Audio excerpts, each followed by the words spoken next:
Hello guys, welcome back to Watch Addiction Watch Reviews. Today in front of you is a watch from a new brand from Oregon. This is Foster Watch Company, and this is their 11 Atmos Skin Diver. It's a pretty nice kind of vintage style, very tooly watch in my opinion. Has some very nice specifications. I believe this one goes for $500 US from their website. There's a few different shades actually of the dial that they sell. I believe 4 different dial variations. You can check on their website, which I will link down in the description below. But nonetheless, it's a very nice looking watch. Everything looks in place, and also has a 12-hour bezel, 11 Atmos of water resistance, and pretty cool case design and dial design. You really think it's going to do pretty good. Now inside the Foster watch box, you will get your little manual here, as you can see, which is pretty cool. From Eugene, Oregon, that's where they're located. They actually do send you a little sticker, which is pretty nice as well. And then of course you do get regulation, 4-position regulation on this Miyota movement, which is pretty cool. As you can see, it's running great. The box itself is pretty simple. It's a cardboard box. Inside, you do get an extra genuine rubber tropic style band, which is quick release. I'll show you that towards the end, but I think it is perfect on this Jubilee bracelet it comes on.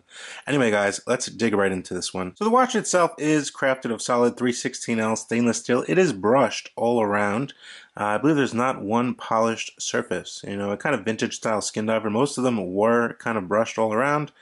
And you get that really nice kind of flat case, which actually has a recessed case back to, for more comfort on the wrist.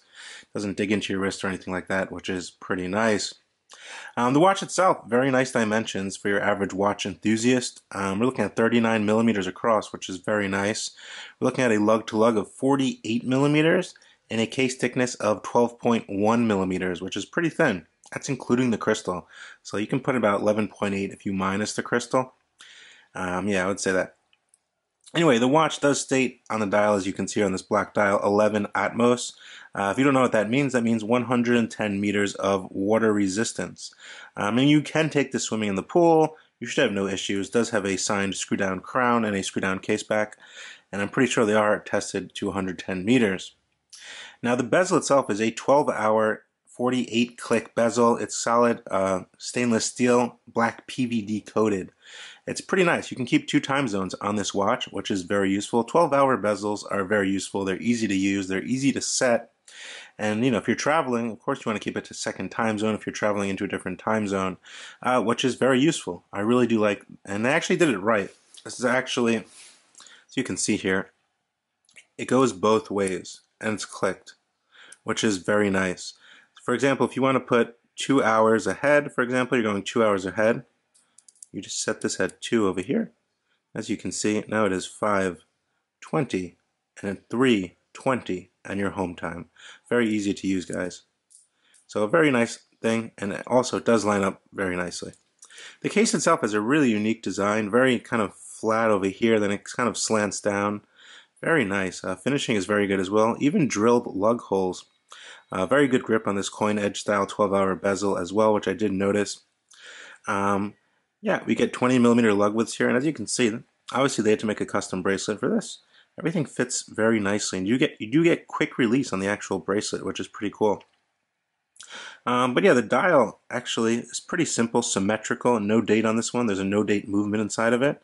As you can see, we get that red light seconds hand, which is kind of reminiscent of the Seiko 6105 turtles. But yeah, this is a vintage kind of style watch, so it kind of fits in the whole thing there.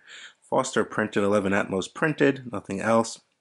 We get thin style hands here, which are filled with Loom, polished as well. Kind of a matte black dial, I'd say. We do get a Hesselite crystal, so if you know it gets scratched up, you can always clean it back to new using that special paste, which is pretty cool. Anyway, it just feels very nice in hand. Nice weight. Also comes on a very nice bracelet, as you can see here. Comes on I would say a Jubilee style bracelet, and these are all separate parts here. This, separate parts, so it's very conforming. The bracelet definitely articulates very nicely, as you can see here. It doesn't pull hair or anything like that. I would say the finishing on the bracelet is pretty much up to par as the finishing on the case, as you can see there. If you really look at the finishing, I think it's pretty nice. Brushed sides, screws as well, which is very nice. And we get a custom F clasp here for Foster, which is pretty nice. 1, 2, 3, 4 micro adjustments. Opens up to a milled clasp. As you can see, we get a recessed screw-down case back, Foster Watch Company. You can see that quick release on the back of the case, as well. Very nice, easy to use, snaps down, everything is very secure. No issues there whatsoever. Now, you might wonder what's actually powering this watch. We're using the Miyota 90S5. Now, the 90S5 is the dateless version of the 9015, Japanese-made automatic caliber. Beats at 4 Hz, just like the ETA 2824. Nice smooth sweep of that seconds hand, 4 Hz, 28,800 beats per hour. And I do like how the second hand does reach all the way out. Just almost touching it, looks like, but it hits all those minute markings. Very easy to accurately set the time on this one. This one is running great time. It is regulated in 4 positions, and it's running like +2 seconds per day. Now we do get a signed screw down Foster crown here, which is actually very easy to use. No crown guards on this vintage style watch here. Most didn't have that. So you unscrew it, one position is self-winding, one position will hack the watch. And that's pretty much it, guys. Very easy to use. No worries there. About a 42-hour power reserve, which is pretty decent, you know, just like an ETA or an SW200. Actually, I believe an SW200 has about 38 hours of power reserve. But anyway, everything looks very nice. Has a nice weight to it as well. It's not heavy, but it's not light. I really like it. Very vintage skin diver vibes here. You know, if you're into kind of vintage watches, vintage skin diver watches, and you don't want to buy an old used one, you know, that's going to have problems with an old caliber, you can just grab one of these and you're going to have the same great experience. But yeah, nothing much bad to say about this watch. Everything is very positive here. I think they put out a pretty good watch. Love the 12-hour bezel. And there also is a nice amount of Loom. I believe it's C3X1 because it's pretty bright green on all of these markers, the hands as well. And I want to get you guys a Loom shot. As you can see, the Loom is super potent and evenly applied. A nice green color. It does last through the night. I have tested it, and I think they did a very good job on the Loom. You know, for a skin diver, you probably want good Loom. And they definitely knocked that one out of the park. Inside of the box, you will get this Tropic rubber band. I have seen this style before. I believe I have one of them. They're very good. They're flexible. They're strong. As you can see, they put a custom F-sign buckle on it, which is pretty nice. You do get quick release on this as well. So swapping bracelet to strap, you're going to have no issues. Me, personally, it looks great on the Jubilee. I would not take it off the Jubilee bracelet. But that's just me. Some people like rubber bands. You know, for me, if the bracelet doesn't suit my needs, I switched to a rubber band, but this bracelet is definitely very comfortable and there's no need to change it. But it's always good to have an extra band as well, and it's a nice accessory that comes with the price point. On my 6.5-inch wrist, I knew this watch was going to fit perfectly. Well, I knew before the video. As you can see, it rides really flat on the wrist, sits perfectly.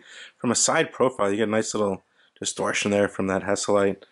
Bracelet, very nice. Clasp is perfectly sized for the bracelet, custom obviously. Very nice. Everything looks very nice. Obviously, this is more of a kind of an outdoor sportsy watch, something to go to the beach with, something to hike with. Obviously, you can use it to go to the office if you really want to, because we are in 2022. Pretty much you can use a watch in any situation nowadays. But yeah, very thin profile once it's on the wrist. Very nice feel. The bracelet doesn't pull hair or anything like that. It sits very nice on my 6.5-inch wrist, lug to lug 48. Fits perfectly. I think it looks very nice. It doesn't stand out too much, but you know what you have on your wrist, and that style, if you like it, I don't think there's another watch on the market right now with a 90S5, you know, from a smaller brand that's kind of doing it like this. So furthermore, guys, if you're looking for a skin diver, you don't want to buy a used vintage one. There's a lot of skin divers, obviously vintage skin divers. This is a great example of a newer style skin diver. I think they did a great job. I like the contrast between the stainless steel and the black PVD bezel and the black dial. I think it looks very nice. You're getting great Loom, a great movement, a great bracelet, and a regulated movement as well, which most brands don't do nowadays. I think they put together a very good watch, guys. Let me know what you guys think down in the comment section below, as usual. Obviously, if you don't like the black dial, there's a few different variations. I believe there's an orange and even a yellow, which is really cool. So yeah, a lot of cool stuff coming out of this brand. Also, you can see the end links do fold under. So no worries for comfort. I know some people nitpick on that. But yeah, they pretty much knocked out all the checkpoints of a watch enthusiast complaints. Kudos to them.